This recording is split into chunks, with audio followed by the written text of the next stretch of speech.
Jeevan here with ESBR in partnership with sharpbetting.co.uk. Sonny Edwards, congratulations on a early round knockout for your boy Ed Hardy. How we doing? Yeah, I mean, the congratulations definitely more for him. He did the hard work. I just came and looked pretty, you know what I mean, or tried to. It's a fly outfit. Yesterday's. I'm on the road right now. I'm on the road. I'm not too proud to admit it. Not too proud to admit it, but it came from a photo shoot, so... Okay. Yeah, so I thought, let me chuck it back on, you know what I mean? Yeah, massively proud of him. Very mature performance. He's improving and learning and getting stronger with each step. He's a great person, so it makes it a little bit sweeter that he's performing so well and sort of capturing the attention from people already. Genuinely, I don't want to sound bad. I thought maybe Ed would be a harder job to start with. Maybe. He had a good amateur background, and there was actually a few people like, you know, interested in working with him, but, you know, GBM and Izzy's shows have been perfect for him. You know, fighting very local to where he's from, slots on the zone, like it's, you know, exactly where he needs to be, if I'm honest. I think they're doing a great job of him so far, giving him a good push, and yeah, we're really looking forward to what's coming right now. But like I said, I thought potentially Ed might have been a harder start, might have had to go a bit more around the houses to sort of build his record and up, but look, when you're performing like that, and how he is for his first 3 fights, I think he's been tremendous. I think in his first fight, he took 3 right hands in the first round. Since then, I don't think I've seen him take a shot. Well, you've said it perfect there. Why? How come you thought it was going to be a bit harder? Was it just the style of himself maybe adapting from the amateurs to the pros so much, or was there anything specific until, obviously I know you're thinking completely different now after such an early night for him? Yeah, I mean, one, I weren't sure how his personality would come across. He's a very, very nice kid, but he's very humble, he's very quite reserved sometimes, but I think he's getting the confidence a little bit more, and people are seeing the good person inside him and they're getting behind him. I think I weren't 100% sure, you know, being from Doncaster, what sort of shows would be local, but from when we first started speaking, like, this arena wasn't even here yet.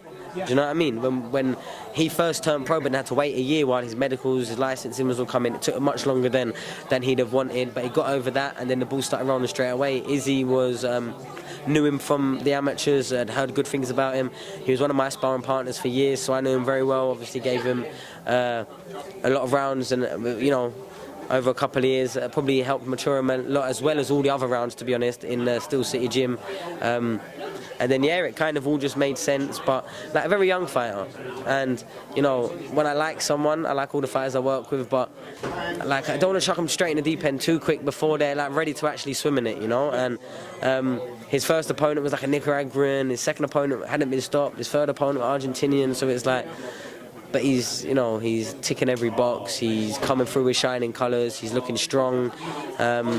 He's looking in control. He's finding good range. He's varying the intensity of his punches. Like, he's really turning into a fighter that a lot of prospects who are built up a lot more than him at this stage of the career aren't doing half of what he's doing.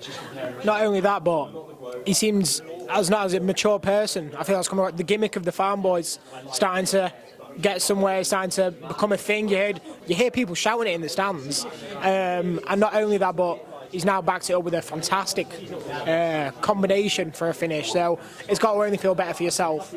Yeah, and it's not a gimmick though. I know. Yeah, of course. Yeah. He's a full-time farmer. He'll be up in the farm tomorrow working. He was there this morning. I can't believe that. No, because when the farm's got to run, the farm's got to run. Don't matter if you've got a little boxing fight later. The farm's got to run, and you know, it probably has done a very good job at keeping him very humble. He's been mucking out pig shit and, you know, doing whatever else he's been doing on the farm for all these years, and, you know, from a family of farmers, so a proud history and a proud bloodline, and that's what he's, you know, really, you know, representing himself with his identity. And I think he's smart too, to be honest, because it's very niche, it's very unique, and at the end of the day, let's be real, we're here because of the farmers, really, innit? And it's him. You don't have to play an act so much. It's the life he lives, and obviously he's getting so many people behind him. And even Izzy said there tonight, hidden glimpse of world-class performance right there. It's someone Izzy's so clearly invested in. GBM, I mean, we're saying that the kind of medical arena is his home now. It's a big one for him. So again, climbing them ranks has got to be the best feeling. Yeah, and obviously it's easy to get carried away, and it's impossible to, you know, show world-class level when you're very, very, very far away from it in the ring. Yeah. In the sense of who you're fighting against. Don't get me wrong, he showed maturity, he showed composure, he showed power, he showed speed, he showed reactions, defense. He showed a bit of everything, so you can definitely start putting him as one of the prospects in Britain to keep an eye out for, definitely. And I think there's a long way before we get all the way to the world level. But that's we don't get carried away too much, really. It's the promoter's job to oversell him, it's the manager to keep the ground on the feet. And that make sure that we don't just get too egotistical and start backing ourselves into corner that we don't need to be in at this stage. And like I said, he's very young, he's still learning, he's still developing as a fighter, building his fan base, you know. And yeah, like I said, really proud of him. We'll keep saying it. Thought it was a great performance, as good as you could hope for when you come and watch your fighter and your friend fight. Of course, on yourself, I heard you saying earlier, you've been a very busy guy, and the weekend's only just started for you. In terms of travelling, you've been here, there and everywhere. How is obviously we said post-retirement life last time, now it's full on. I guess it's just as busy as you ever could imagine. Yeah, it's probably busier. Okay, apart from, you know, waking up and having to go train in the morning and come back and sit around all day, like I'm doing actively a lot more. I'm in a lot more places. Look, I was in Manchester yesterday doing something. I was there this morning, here for this fight. I'll be up in Scotland tomorrow. I'll be in Essex on Sunday. Like, we're doing the miles, and then back to Sheffield to round it all up with 5 of my kids in the week. So, like, I'm really trying to put the work in. I'm really trying to make the Running most. the socials as well for your page? Social media manager, you know what I mean? Now, shout out to Hassan as well, man. Real fighters only. Of course. So just a couple quick questions for you. Now you're a pundit. You're an analyst even. You're on all angles post boxing. So Commentator, I prefer commentator. I'm trying to be one of the best colour commentators in the world.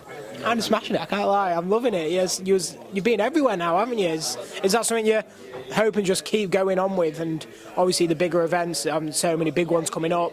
Bivol Baturbia, are you working on that? Is there any ideas of what you got in the pipeline? Or to be fair, I've got quite a few bits coming up. Yeah, some very exciting conversations on what might be next for me. But yeah, just a lot of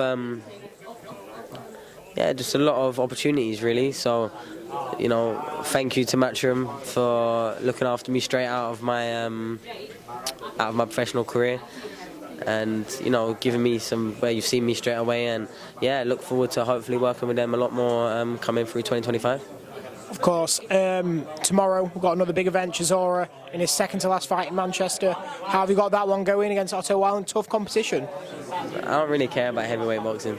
No. Do you know, it's got to the stage where, don't get me wrong, I do. I care about all boxing, but I get asked so many questions about so many things that it's irrelevant here.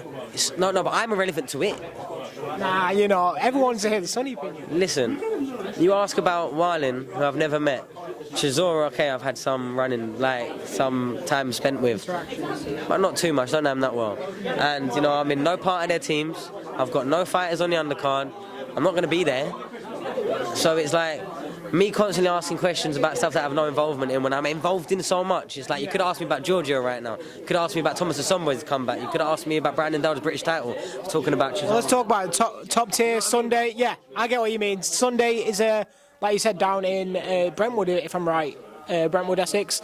You guys are on there. You said you're travelling tomorrow for that one? So no, I'm driving up from tomorrow morning. I'm going to go see the bars. You know, I've not been Sheffield in a while, even though I live here. So I might go see the bars, see what they're saying tonight. Then wake up in the morning, we've got a 4.5 hour drive, me and Spider-Man, Brandon Scott, all the way out for Brandon Dayords. And then at 6 a.m. we're leaving there, driving 7 hours down to Essex for a Sombers 4-rounder comeback fight. And then 3 hours from about there, 3.5 back to Sheffield to finish off the weekend. It's a hefty weekend, a lot of travelling, a lot of miles. What's the karaoke like with you and Brandon Scott? Oh, he gets no song requests. He has to sit in the back. He can only speak when he needs a toilet break or the windows open in the back, you know, child locks. That's all. So tell me 3 songs that's going on. Oh, I couldn't. It's a long journey, but what are you playing? I've got a long playlist. We'll be going. It's a 14-hour and 14-minute round trip to get from Sheffield. Man, I've done Manchester and back the last 2 days. Yeah. 14 hours, 14 minutes to go from Sheffield to Scotland, Scotland to Essex, and Essex back to Sheffield. 14 hours, 40 minutes. And Thomas Sommer's going for his 14th win, so, you know what I mean, on the Sunday to round out the week. So I think sometimes the universe aligns. And look, if I'm involved in any fight or if I can get there, I will. that's the way to do it. Again, thank you so much for your time. Appreciate it, Sonny Edwards.